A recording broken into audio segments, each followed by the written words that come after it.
En vérité, je vous le dis, il ne jure pas par quelqu'un. Les hommes jurent par le plus grand qu'eux. L'homme jure par celui qui est plus grand qu'eux. C'est comme quelqu'un qui peut par exemple être un obstacle à court de route. Et il crie le nom de ses ancêtres.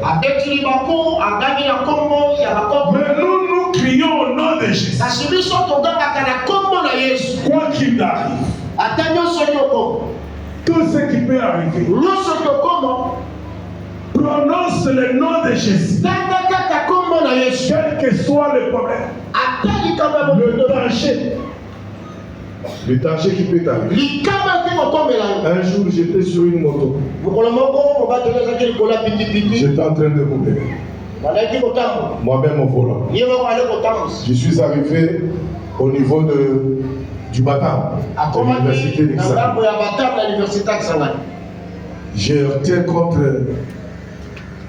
un obstacle. Et je me suis renversé. J'étais sur la moto. Je tenais le volant. Je n'ai pas lâché le volant. J'ai bizarre fait. J'avais la conscience. Je regardais que ma tête allait cogner contre la bordure. Et la bordure était en béton. Je regardais la bordure arriver. J'ai lâché le volant. J'ai tenu ma tête comme ça. En pleine action. J'ai crié Jésus. Je suis sorti de la moto. J'ai quitté la moto. Sans ma propre volonté. Et je roulais. Je roulais comme dans un film. Jusqu'à ce que je me suis arrêté. J'ai encore les marques, les stigmates. Je me suis blessé. Mais je voyais moi-même comment j'allais cogner contre la bordure. J'ai invoqué Dieu. Et je suis sorti. Amen. Et moi je crois. Quel que soit le danger, quand tu l'invoques, frère bien-aimé, Jésus est capable. Il a des capacités que n'avait pas David. Il a des capacités que n'avait pas Samson. Il a des capacités. Il a des moyens, de possibilités illimitées. Un Dieu sans fin. L'Écriture dit il a reçu l'Esprit sans mesure. David avait une mesure. C'était trop peu par rapport à Jésus. Moïse en avait trop peu. Salomon en avait trop peu.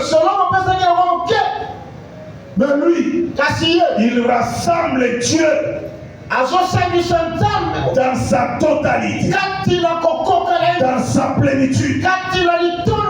C'est ça Jésus. Et il a dit, il y a ici plus que Salomon. Il y a ici plus que David. Il y a plus que Noé. Plus que Moïse. Il est plus que toute la Bible. Tous les hommes de Dieu rassemblés sont en lui. Amen. Et s'il osait déverser toute sa puissance sur la terre, même la terre, écoutez, la terre ne peut même pas prendre toute la gloire de Dieu. Même les cieux des cieux ne peuvent les contenir. Il est plus grand que les cieux. Il est plus grand que la terre. Il est plus grand que toute la création. Il a donné la vie à la création. Mais il reste Dieu. Que Dieu bénisse. Il peut donner, mais il reste toujours riche. C'est Dieu là. Et c'est un grand Dieu. Amen. J'aime beaucoup. Écoutez, j'aime beaucoup les 3 amis de David. Les 3 amis de Daniel, plutôt, je voudrais dire. Est-ce que vous comprenez? Je suis allé vite dans un lapsus. Amen. L'homme peut commettre une erreur. C'est pourquoi les hommes disent l'erreur est humaine. Il ne commet jamais d'erreur. Même le langage, Jésus n'en a pas commis. Jésus n'a pas même fait un oubli, il n'en avait pas. Jésus est Dieu. Il n'a jamais commis d'erreur. Il est parfait comme Dieu est parfait. Est-ce que vous croyez que Dieu est parfait? L'Écriture dit que tout ce que Dieu fait est bon. Et il n'y a rien à y ajouter. Rien à y retrancher. À ce que Dieu fait. C'est ça la foi que nous avons. Il faut avoir cette foi. La foi de la parole. Les 3 amis de Daniel, ils avaient la loi de Dieu en eux. Écoutez, lorsqu'on leur a dit d'adorer la statue d'or, comme la loi de leur Dieu disait, tu n'auras pas d'autre Dieu devant ma face. Ils ont dit au roi, nous n'adorerons pas la statue de Dieu. Cela a été écrit en eux. Et cela ne pouvait pas changer. Amen. Je t'informe que tout celui qui fléchit les genoux devant les dieux vivants, aucun adversaire ne résistera devant lui. Jamais. Dieu ne permettra pas que ceux qui l'adorent soient dans la confusion. Jamais. Aucune fois. Amen. Est-ce que vous voyez frère béni? Et Dieu a intervenu. On les a jetés dans la fournaise à flamme de feu. Mais la fournaise a été sans effet. Est-ce que vous voyez? Parce qu'en eux, ils ne pouvaient pas adorer un autre Dieu. Seulement le Dieu d'Israël. Est-ce que vous comprenez? Il n'y a pas un Dieu comme lui. Si vous adorez le Seigneur, je vous dis que rien ne pourra vous résister. Que Dieu bénisse. Remarquez frère bien. Nous avons démarré notre enseignement en montrant comment Jésus il aimait le sabbat. Et chaque fois le jour du sabbat, il se rendait chez les observateurs soi-disant du sabbat.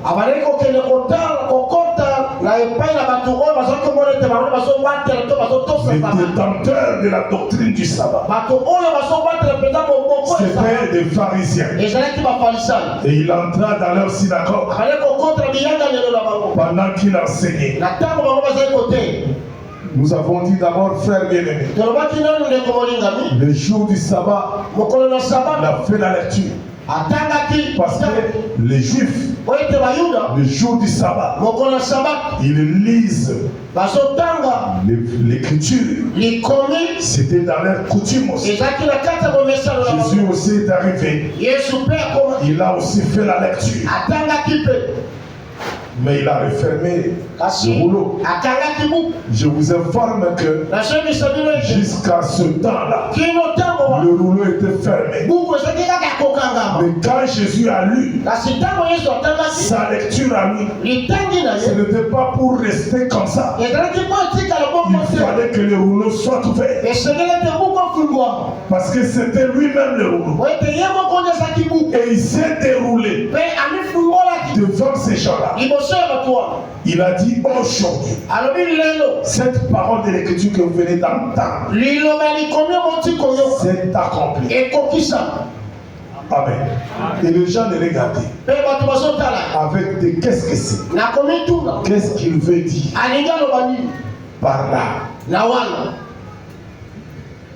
Dieu ne laisse pas sa parole comme ça. Il doit passer par la démonstration.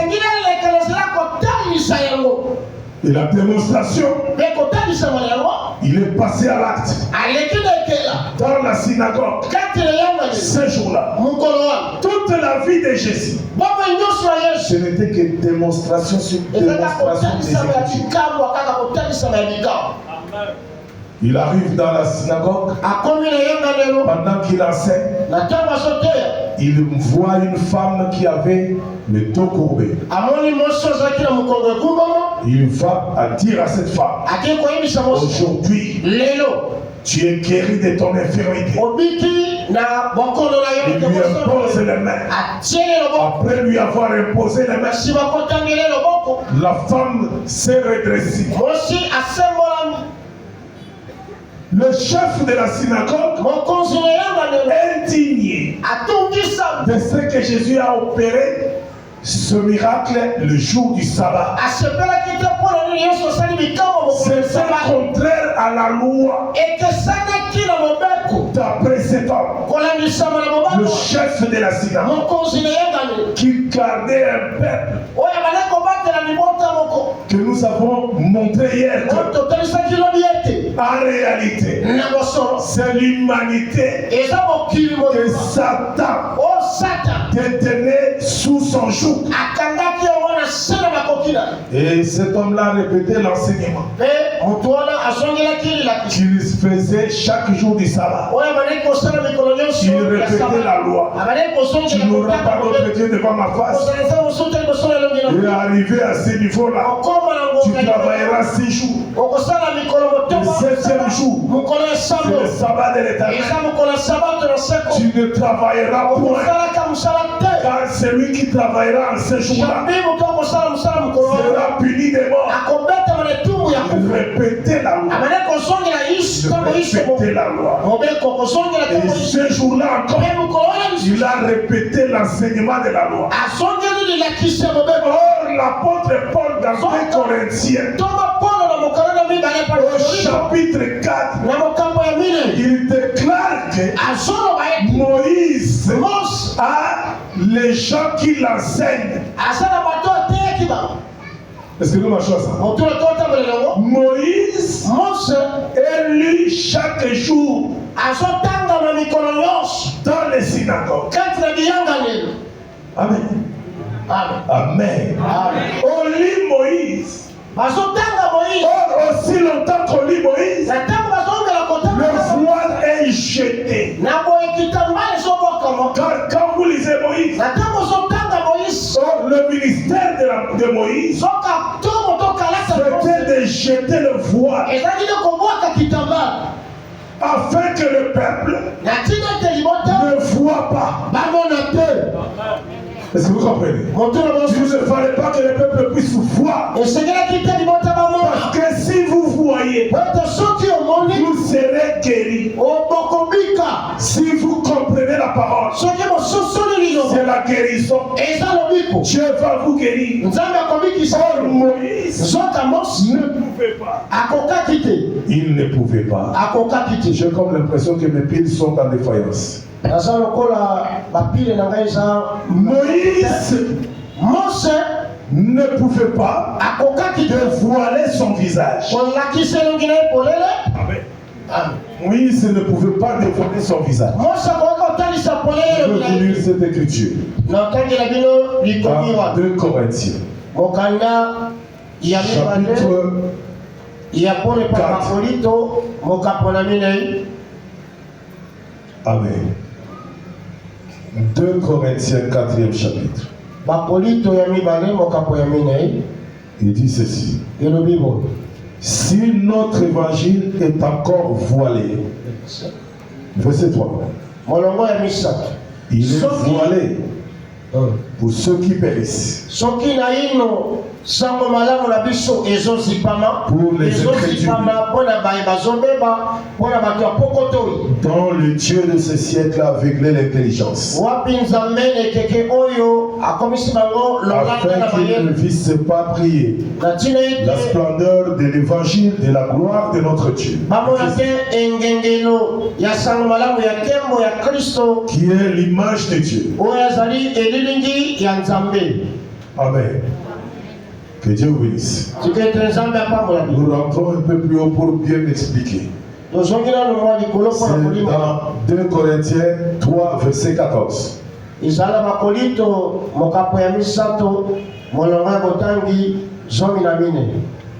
Amen. Nous allons lire verset 14 à 15. Mais ils sont devenus durs d'entendement.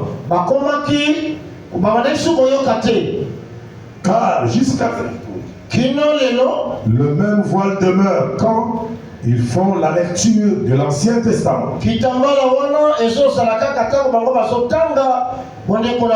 Et ils ne se lèvent pas parce que c'est en Christ qu'ils disparaissent. Jusqu'à ces jours, quand on lit Moïse, un voile est jeté sur les cœurs. Mais lorsque les cœurs se convertissent au Seigneur, le voile est ôté. Remarquez, frère bien-aimé, que Dieu vous bénisse. Donc Moïse, son travail était jeter le voile. L'apôtre Paul explique ça ici en démontrant que c'était d'aveugler le peuple, parce qu'il était dans le mystère. L'ancienne alliance c'est un mystère. Voilà pourquoi l'écriture se fermait. On fait la lecture et on ferme. Mais quand Jésus fait la lecture, il ouvre, parce que l'écriture parlait de lui. Que Dieu vous bénisse. Que Dieu vous bénisse. Est-ce que vous comprenez? Les synagogues, c'était en réalité les maisons du diable. Les synagogues de Satan. Parce qu'il a fermé le peuple là. Le peuple était lié. Mais quand Jésus arrive, il comprend que ces gens qui parlent du sabbat, ils ne connaissent pas le sabbat. Parce que en réalité, ils font transporter au peuple les fardeaux. Est-ce que vous voyez? Donc le peuple était lié. En réalité, le sabbat dont on parle, ce n'est pas l'observance. Septième jour. Si cela était le sabbat physique, c'est-à-dire le repos de la chair, Jésus n'allait pas venir. Mais le problème, ce n'est pas ça le sabbat. Le sabbat en réalité, c'est le sabbat de l'âme. Quand ton âme est liée, tu n'es pas dans le sabbat. Même si tu observes, comme nos amis aveugles des Adventistes du 7e jour. Est-ce que vous comprenez? Ils observent le samedi comme jour. Et ils appellent ça C'est ça, observer le sabbat. Or, quand Jésus arrive, ces gens sont liés par le diable. Le sabbat, en réalité, c'est la libération. C'est la délivrance. Quand quelqu'un croupit sous le péché, il est lié. Il travaille pour le diable. Il est esclave. Est-ce que nous marchons ensemble? Jésus voulait démontrer que, en réalité, Adam n'avait pas connu le sabbat de Dieu. Adam ne pouvait pas connaître le sabbat. Est-ce que nous marchons ensemble? Cette femme, 18 ans, elle n'avait jamais connu le sabbat. C'est Jésus qui parle. Ne fallait-il pas qu'elle soit libérée le jour du sabbat? Pourquoi seulement le jour du sabbat? Parce que cette femme n'avait pas de repos. Elle travaillait pour le diable. C'était une sorte de phonolie. Est-ce que vous comprenez? Elle était courbée, mais elle était dans la synagogue. Elle était gardée par les docteurs de la loi. Ces gens-là travaillaient pour le diable. Ils enseignaient, mais ils enseignaient les gens qui étaient possédés. Mais Jésus arrive.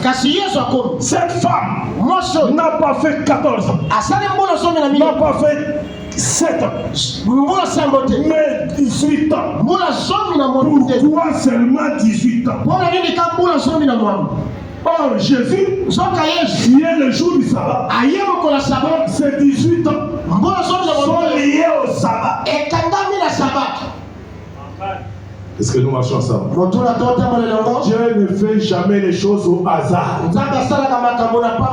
Les 18 ans sont liés au sabbat. Et le Fils de l'homme, lui vient le jour du sabbat, c'est-à-dire le repos. Cette femme a fait 18 ans sans repos. Et le jour du sabbat, le Seigneur arrive pour la libérer. Ça veut dire quoi? Changez-moi les piles maintenant. Donc je vais expliquer les 18 ans. Je veux que j'ai la batterie en pleine forme.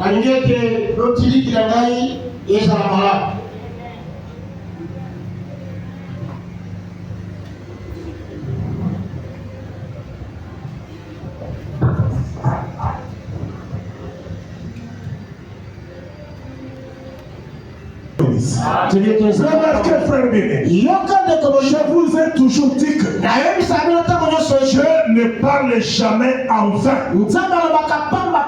Quand Jésus parle, ce sont les profondeurs de Dieu qui se révèlent. Parce que c'est Jésus qui est l'amour de Dieu. Quand Jésus parle, c'est l'amour de Dieu. Il a dit à cet homme-là, hypocrite, vous gardez les gens possédés dans votre église et vous dites que nous respectons la loi de Moïse avec des gens qui ont des fardeaux. Quand Jésus regarde l'humanité, il voit une humanité qui croupit sous le péché. Donc les hommes en réalité n'ont pas de repos parce que le diable leur a fait porter un fardeau. C'est pour cette raison qu'Adam fut chassé du jardin d'Éden, parce qu'il a porté un fardeau. Or, dans le royaume de Dieu, personne n'a le droit de porter le fardeau. Le fardeau est venu de l'ennemi de Dieu. C'est le diable qui l'a donné Adam. C'est l'ennemi qui lui a donné ça. Est-ce que vous voyez, frère bien-aimé? Alors Dieu a dit, bon, comme tu as un fardeau, je vais te chasser de mon royaume. Parce que le jardin d'Éden était un royaume. Et Adam fut chassé. Il est sorti du jardin d'Éden. Comme tu veux travailler, tu vas manger à la sueur de ton front. Mais regardez, frère bien-aimé, quand Jésus arrive, il dit, mon juste, il vivra par la foi. Est-ce que nous marchons ensemble? Dieu a chassé Adam du jardin d'Éden parce qu'il avait le fardeau du diable. Or, Adam était créé libre. Il n'avait pas les dos courbés. Amen. Est-ce que nous marchons ensemble? Quand le diable vient, il domine sur toi par le péché. Tu as les deux courbés. Maintenant, regardez, frère bien. Jésus appelle les gens en disant, venez à moi, vous tous qui êtes fatigués, et je vous donnerai du repos. Est-ce qu'il parlait du 7e jour de la semaine? Jésus ne parlait pas du 7e jour de la semaine. Il parlait du repos de votre âme. Quand vous répondez à son appel, vous déposez tout. Et il a constaté que, en réalité, les gens n'observent pas le 7e jour. Parce qu'ils pêchent. Ils commettent le péché. Le diable travaille. Et il a guéri cette femme. Amen. Qui avait souffert pendant 18 ans. C'est facile pour comprendre. Donc cette femme a fait 6 ans. La 7e année, le repas n'est pas fait. Est-ce que vous comprenez? Donc elle a raté en réalité le sabbat. Chaque fois que 6 ans passaient, il fallait qu'elle entre dans le repos. Il a manqué le repos. Est-ce que vous comprenez? Est-ce que nous marchons ensemble? 6 ans. C'est-à-dire, après 6 ans, la 7e année doit venir. Or, elle manque ça. Est-ce que nous marchons ensemble? 2 fois. 12 ans. 6 ans encore plus tard, elle a manqué le repos. Est-ce que vous comprenez? Mais la 3e fois, comme il y a 6 ans 3 fois, est-ce que nous marchons ensemble? 3 fois. Mais la 3e fois, le repos arrive. Celui qui amène le repos, c'est un homme qui proclame en disant, le Fils de l'homme est maître du sabbat. Donc lui, pendant ce jour-là, il a la capacité de libérer les gens qui sont sous le fardeau. Si c'est le nombre du travail. Est-ce que nous marchons ensemble? Tu travailleras 6 jours. Mais le 7e jour, c'est le sabbat. Donc cette femme travaillait pendant 6 ans, mais elle n'avait pas de repos. Est-ce que vous voyez? Elle n'avait jamais eu de repos. Elle attend le repos qui n'arrive pas. Mais 18 ans après, les 18 ans là, c'est quoi? C'est-à-dire c'est le travail des humains. Elle n'avait pas de repos. Elle était tourmentée. C'était pendant quelle période? La période des tourments. C'est depuis Moïse. Depuis la loi. Comme la Bible dit. Depuis la loi. La loi a régné. Est-ce que nous marchons ça? La loi ne faisait que régner. Mais la grâce n'était pas. Or la grâce, c'est le Seigneur Jésus. Est-ce que vous comprenez? Donc le repos, c'est la grâce. Est-ce que nous marchons ensemble? Nous étions des esclaves pendant toute la loi, tout le temps de la loi, tout le temps des prophètes, où Dieu a envoyé des prophètes. Dieu a envoyé Moïse. Dieu envoie les prophètes. Mais le peuple n'a pas toujours le repos. Dieu ne leur a pas donné le repos. Parce que Dieu avait gardé le repos en lui-même. Depuis qu'il avait travaillé les 6 jours, l'Écriture dit Dieu se reposa de toutes ses œuvres. Il n'a pas dit l'homme, non. Et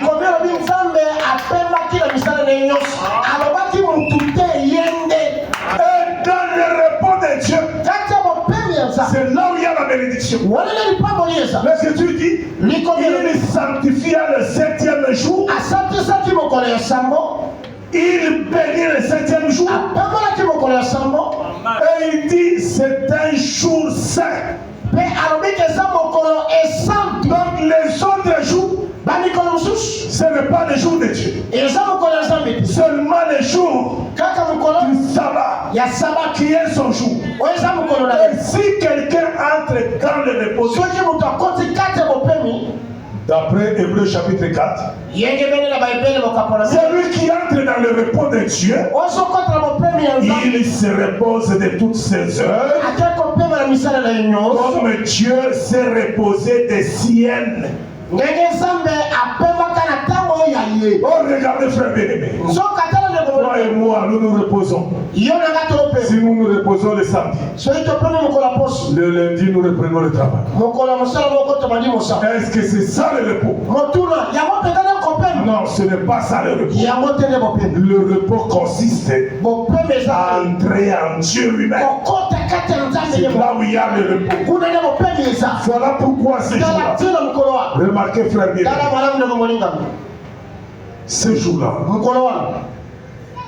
Jésus entra dans le champ de blé. Le blé était déjà mûr. Lui et ses disciples. Lui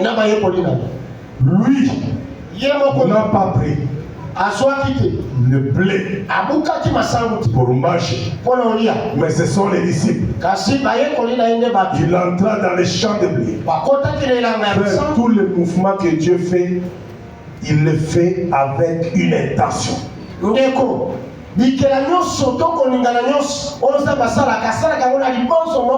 entra dans le champ de blé au moment où le blé était déjà mûr. Les disciples commencèrent à prendre les épis de blé et à en manger. Ils en mangent sans provoquer la colère des hommes de la loi. Jésus faisait toutes ces choses le jour du sabbat. Son temps c'était le sabbat. Est-ce que nous marchons ensemble? Ce n'était que le jour du sabbat. Cela est pourquoi il récolte le blé le jour du sabbat. Qu'est-ce que cela veut dire? Et les disciples ont mangé. Ils ont mangé. Les autres ont dit, tu vois ce que tes disciples font? Ils sont entrés dans les champs de blé. Ils ont arraché les épis de blé. Et ils ont mangé. Mais il y a un pourquoi. Parce que c'est lui qui les a fait passer par les champs de blé. Ce n'est pas n'importe qui. C'est lui le maître de la moisson. Donc il est entré avec le moissonneur. Est-ce que vous voyez, frère bien-aimé? Il est entré avec les moissonneurs. Car il est écrit dans la parole bonne. Au temps de la moisson, le maître de la moisson enverra les moissonneurs pour prendre le blé. Donc c'était au temps de la moisson que Jésus est entré là-bas. Il prend le blé, mais ce n'est pas lui, mais ce sont les disciples. Donc les disciples représentent les moissonneurs. La moisson représente qui? Le fils du royaume. Donc c'est pendant la moisson que Dieu appelle le fils du royaume à entrer dans son repos. Est-ce que vous comprenez? Donc Jésus appelle le peuple à entrer dans son repos. Le repos en réalité c'est quoi? Un repos, ça veut dire la moisson. Est-ce que nous marchons ensemble? Le maître de la moisson est entré dans sa propre moisson. Ces gens-là ne comprenaient pas parce qu'ils étaient aveugles. Ils ne comprenaient pas que c'est Jésus, le maître de la moisson. Amen. Est-ce que nous marchons ensemble? Est-ce que je peux parler pour aujourd'hui? Oui. Je peux continuer un peu? Un peu. Parce qu'aujourd'hui c'est samedi quand même. Amen. Est-ce que nous marchons ensemble? Donc, la moisson c'est quoi? La moisson c'est aussi la délivrance. Vous comprenez? On arrache le blé de la terre pour les amener dans les greniers. C'est-à-dire le repos. Est-ce que nous marchons ensemble? La moisson, c'est le repos. Donc c'est le sabbat. Est-ce que vous comprenez ces choses? Amen. Ces gens-là ne comprenaient pas. Ils prenaient Jésus pour quelqu'un qui ne connaissait pas la loi. Jésus était dans la loi réelle. C'était plutôt l'accomplissement de la loi. Et je vais vous dire que l'accomplissement de la loi, c'est ça même la grâce. Il a dit le Fils de l'homme n'est pas venu pour abolir la loi, mais il est venu plutôt pour l'accomplir. C'est-à-dire ce que l'homme était incapable de l'accomplir, lui il l'a accompli. Il enlève le fardeau sur l'homme parce que de toi-même tu ne peux pas abandonner le péché. Le péché est tellement présent et il est en toi. Tu ne peux pas te redresser. Mais quand lui arrive, il enlève le fardeau et tu es capable de le regarder maintenant en face. Tant que tu as le fardeau, tu auras toujours le dos courbé. Tu ne peux pas le regarder. Voilà la mission qu'avait Jésus. Il a dit ce jour-là, le jour du sabbat, l'Esprit du Seigneur est sur moi, car il m'a oint pour annoncer la bonne nouvelle. Et quelle est cette bonne nouvelle? Venez à moi, vous tous qui êtes fatigués et chargés, je vous donnerai du repos. Que Dieu vous bénisse. Amen. Que Dieu vous bénisse. Nous laissons le modérateur le temps d'achever le programme et nous revenons pour prier pour tout.